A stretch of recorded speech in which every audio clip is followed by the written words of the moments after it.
अरे लबरा, ए लबरा, ये मत करो। ले, कौन कर रहा? पत्रकार हो कि क्या हो, आतंकवादी हो? अरे हकलाओ मत, सुनो पहले। अरे सुनो, अरे सुनो, ओए हकले सुनो पहले। अरे बेशर्मो, लैट्रिन को च्यवनप्राश समझ के खाते हो क्या? सुन ले रहे, आप जैसे अधर्मी भाजपा के दलालों ने देश को, अरे सुन ले रहे पूरी बात, खबरदार, पहले पूरी बात सुनो। बवासीर है, नहीं सुन रहा, कान से सुनता है, कहाँ से सुनता है? लतियाए जुतियाए जाओगे तुम जैसे पत्रकारों ने देश का। अरे आप जैसे आतंकवादी नहीं है, पत्रकार भी आतंकवादी की तरह हाथों में माइक कैमरा लेके कैसे कूद के मोइनुल को मार रहे थे। हम आप जैसे पत्रकारों को नहीं कह रहे, इसी में आपके साथ भी जो पत्रकार हैं, आप उनसे पूछो कि वो दलाली क्यों करते, वो मुजरा क्यों गा रहे, वो भरवागिरी क्यों कर रहे। कोई मलबा नहीं है, इसको ऐसे माथे से लगाओ, ऐसे। ये है भारत की मिट्टी, इसको मलबा कहते हो? बेशर्मो, खुद गर्जो, इसी मिट्टी की खाते हो। शर्म करो, इतने बेशरम हो, जाहिल हो, निकम्मे निठल्लो। भाइयों बहनों मित्रों, हर सर पर छत होगा, हर घर में नल होगा, हर नल में जल होगा, हर घर में अरे बेशर्मो, शर्म नहीं है? और आरएसएस के नेताओं के लिए, खासकर देश के प्रधानमंत्री और तारीपार गृह मंत्री के लिए मुंह पर करारा तमाचा है। निश्चित तौर पर भारतीय जनता पार्टी के तमाम नेता और आरएसएस के नेताओं के लिए, खासकर देश के प्रधानमंत्री और तारीपार गृह मंत्री के लिए मुंह पर करारा तमाचा है। अगर यति नरसिम्हानंद की जगह कोई मुसलमान होता तो आज उस पर एनएसए और यूपीए लगाने की बात होती। आखिर मोदी सरकार और अमित शाह क्यों नहीं उन्हें अरेस्ट कराने की बात कहता? जब भाजपा की महिला नेताओं के बारे में उन्होंने अभद्र टिप्पणी की, जब उन्होंने तिरंगे के बारे में अभद्र टिप्पणी की, वो भारतीय जनता पार्टी का एक जो सर्कस है, उस सर्कस का एक बहुत बड़ा जानवर, जिसको भारतीय जनता पार्टी ने खुले सांड की तरह छोड़ रखा है, ये सरकार की जो नाकामी है उसको दर्शाता है कि एक आदमी मंदिर में बैठकर अपने ही देश के तिरंगे का अपमान करता है और साथ में हिंदू धर्म का विरोध करता है। निश्चित तौर पर इसको एनएसए यूपीए के तहत जेल में डाला जाना चाहिए और राष्ट्रद्रोह का मुकदमा दर्ज करना चाहिए। ये देखिए, नुकसान हो गया। अपने दिल से जानिए पराये दिल का हाल। ये हिंदू धर्म के नाम पर पाखंड फैलाने वाले लोग हैं। भगवा पहनकर नफरत की बात नहीं की जाती, भगवा पहनकर घृणा की बात नहीं की जाती, भगवा पहनकर हिंसा की बात नहीं की जाती। ये यति नरसिम्हानंद जैसे दो कौड़ी के टुच्चे लोग अपने को साधु महात्मा कहते हुए हिंदू धर्म को बदनाम करने वाले ये लोग हैं। हिंदू देश का सबसे बड़ा ग्रंथ संविधान है और देश संविधान से चलेगा। ये साधु संत पंडित मौलवी से नहीं चलेगा, पादरी से। 1990 में भारतीय जनता पार्टी के समर्थन से विश्वनाथ प्रताप सिंह की सरकार थी और कश्मीरी पंडितों के साथ जो नरसंहार हुआ, भारतीय जनता पार्टी के लोग उस कश्मीरी पंडितों के लाशों पर, भावनाओं पर ये लोग रोटियां सेक रहे थे। आज वो लोग कहाँ हैं? आज वो लोग कहाँ हैं?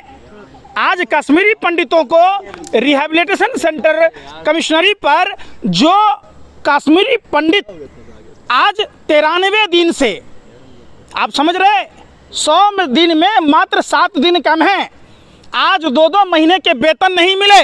प्रधानमंत्री जी कहते घर घर तिरंगा। प्रधानमंत्री जी कुछ तो शर्म कीजिए। ए भाजपाइयों, आरएसएस वाले, चड्ढी वालों, कम से कम शर्म करो। उन कश्मीरी पंडितों के लाशों पर तुमने राजनीति की रोटियां सेकी है, पूरे भारत में घूम घूम कर वोट मांगी है और उन कश्मीरी पंडितों के पुनर्वास की आज तक व्यवस्था नहीं हुई और कश्मीरी पंडितों के वेतन रोक दिए। कश्मीरी फाइल्स का टिकट फ्री, झंडा के पैसा लेंगे, झोला फ्री, जनता के टैक्स के पैसों से। सुन तो लो, सुनने का पैसा लग रहा है क्या? आज सुनाइए। उन कश्मीरी पंडितों को 2-2 महीने की सैलरी नहीं मिली है। 85% कश्मीरी पंडित आज भी कमिश्नरी ऑफिस के बाहर में धरना प्रदर्शन कर रहे हैं। कोई सुनने वाला नहीं, आप लोग कोई खबर दिखाने वाले नहीं। थोड़ा सा भी शर्म नहीं आता? आप लोग दूसरे मेट्रो पर नागिन डांस कर रहे थे कश्मीरी फाइल्स पर, आज आपका नागिन डांस कहाँ चला गया? आप बताओ, कैसे वो 2 महीने से वेतन नहीं मिला अपने बच्चों की परवरिश करेंगे, कैसे आज़ादी का जश्न मनाएंगे, कैसे अपने घरों पर तिरंगा लगाएंगे, आप ये नहीं बता रहे। हम आप जैसे पत्रकारों को नहीं कह रहे, इसी में आपके साथ भी जो पत्रकार हैं आप उनसे पूछो कि वो दलाली क्यों करते, वो मुजरा क्यों गा रहे, वो भरवागिरी क्यों कर रहे, वो इन समस्याओं को क्यों नहीं दिखाते। जब कश्मीर फाइल्स 15 करोड़ की लागत से बनी फिल्म 300 करोड़ पार कर गई, आज वो अनुपम खेर सर में बाल नहीं, मुंह में दांत नहीं, पेट में आंत नहीं, अनुपम खेर जैसा 2 कौड़ी का लुच्चा लफंगा क्या कश्मीरी पंडितों की बात करेगा। बात कीजिए उस कोबरा की, यानी कोबरा, एक कोबरा है भैया। कोबरा, तुमने अपने भ्रष्टाचार को छुपाने के लिए, अपने बेटा के कुकर्मों को छुपाने के लिए, अपना जो आपका होटल रिसोर्ट्स था उसको बचाने के लिए भारतीय जनता पार्टी में ज्वाइन किया, और आपने कश्मीरी पंडितों के नाम पर जो पैसे कमाए, आज उन कश्मीरी पंडितों के घर में चूल्हे नहीं जल रहे। आज 2-2 महीने से वेतन बंद है। जहां आज़ादी का जश्न मनाने का समय है, मात्र 2 दिन बाद 15 अगस्त को लोग जश्न मनाएंगे। सबसे पहले मोदी जी ये बताएं कि उनके तमाम सांसद अपना वेतन कब छोड़ेंगे। उनके तमाम सांसद फ्री की पानी, फ्री की बिजली, फ्री का मकान, जो 35 लाख रुपया फ्री का चट कर जाता है, वो कब छोड़ेगा। अरे बेशर्मो, लैटरिन को च्यवनप्राश समझ के खाते हो क्या। कौन सा सांसद है? अरे लबरा, लबरा ये मत करो। पत्रकार हो कि क्या हो, आतंकवादी हो। जिन उद्योगपतियों के पार्टी के सांसद चुप रहोगे, समय दूर नहीं, देश की जनता लतियाएगी जुतियाएगी, याद रखना। मैं जो कह रहा हूं सुनो, अरे सुनो, मुंह का बवासीर है, सुन नहीं रहे।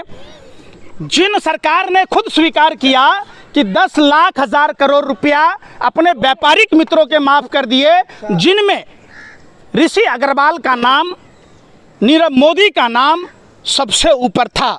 आप एक बात बताओ, ऋषि अग्रवाल को जमीनें किसने दी? आप उस पर सुनो, 1 मिनट, हकला मत बनो, सुनो पहले, हकला मत बनो, सुनो। यहां तक कि मोदी सरकार ने बैंकों के लोन अपने उद्योगपति मित्रों को माफ कर दिए।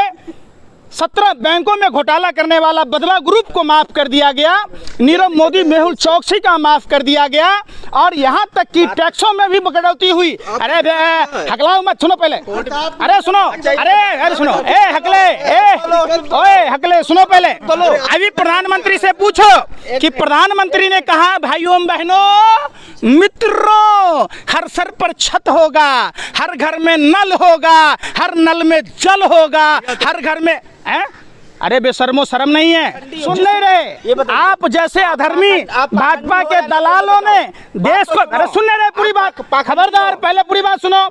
बंगाल चुनाव में पहले क्या कर रहा है, सुनो, 24 लाख बेघर लोगों को घर देने की बात थी। अरे मुंह का बवासीर है, नहीं सुन रहा है, कान से सुनता है, कहाँ से सुनता है, लतियाए जुतियाए जाओगे तुम जैसे पत्रकारों ने। बात पूछो प्रधानमंत्री से कि 2022 में, अरे सुनो पहले बात यार, ये सर्टिफिकेट कौन बांट रहा है, किसका बाप बांट रहा है? अरे तुम्हारे बाप का देश है क्या कि तुम हिंदू धर्म का भारत का सर्टिफिकेट बांटोगे? लबराई मत करो, चुपेगा, चुपो पहले बात। ये लो, यह भारत माँ की मिट्टी की कसम खाओ। क्या कसम खा, बताइए कि भारत माँ की मिट्टी की कसम खा के बोलते। पूछो प्रधानमंत्री से, 2 दिन बचे हैं, सबको लक्ष्मी देवी को पक्का मकान कब मिलेगा?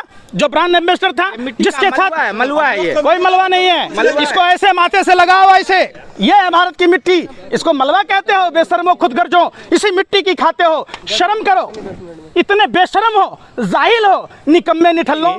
जिस गुजरात में शराबबंदी है, जो गुजरात गांधी और पटेल के नाम से जाना जाता है, उस गुजरात में शराबबंदी के बाद भी बार बार जहरीली शराब कांड होने के बाद भी जब प्रधानमंत्री गृह मंत्री उस गुजरात में थे, तो प्रधानमंत्री ने, गृह मंत्री ने शराब माफियाओं पर कार्रवाई करने तो दूर की बात है, कम से कम उन बहनों को तो सुनते जिनके सुहाग गुजर गए, उन बच्चों से तो मिलते जिसके सर से पिता का साया चला गया, उन लोगों से तो मिलते जिनकी किडनियां फेल हो गई, उन लोगों से तो मिलते जिनके आंखों की रोशनी चली गई। प्रधानमंत्री विराट कोहली के कुत्ता पे हकलाओ मत, पहले सुनो पहले सुनो, खबरदार। 2000 नोट छापने की जाली नोट की मशीन पकड़ी गई, छापने की उस पर चर्चा हुई। अडानी के पोर्ट पर बार बार ड्रग्स का पकड़ा जाना, उस पर चर्चा हुई। सुनो, पाखंडी लोग खुद ही हैं ये, कि जो लोग मोदी जी और अमित शाह जी को थोड़ी बहुत शर्म होनी चाहिए। यति नरसिम्हानंद जैसे तिरंगा को अपमान करने वाले राष्ट्रद्रोही लोगों पर कार्रवाई होनी चाहिए। एनएसए और यूपीए के अंतर्गत इसको जेल में डाल देना चाहिए, जेल की सलाखों में, इसका जेल के बाहर जगह नहीं। क्या नहीं हुआ? बंगाल में सुपड़ा साफ ना हो गया? अरे दिल्ली में ना हो गया? झारखंड में क्या हुआ? बिहार में देखो। अरे भैया सुन लो, यूपी में गए नहीं थे, यूपी गया ही नहीं था ना। अच्छा, हाँ, गुजरात जाओगे? बिल्कुल, गुजरात के गांव गांव घूमूंगा, लोगों को जगाऊंगा। देश का अरे आप जैसे आतंकवादी नहीं है। हाँ, पत्रकार भी आतंकवादी की तरह हाथों में माइक कैमरा लेके कैसे कूद कूद के मोइनुल को मार रहे थे, तो वो काम जाके करें वहाँ।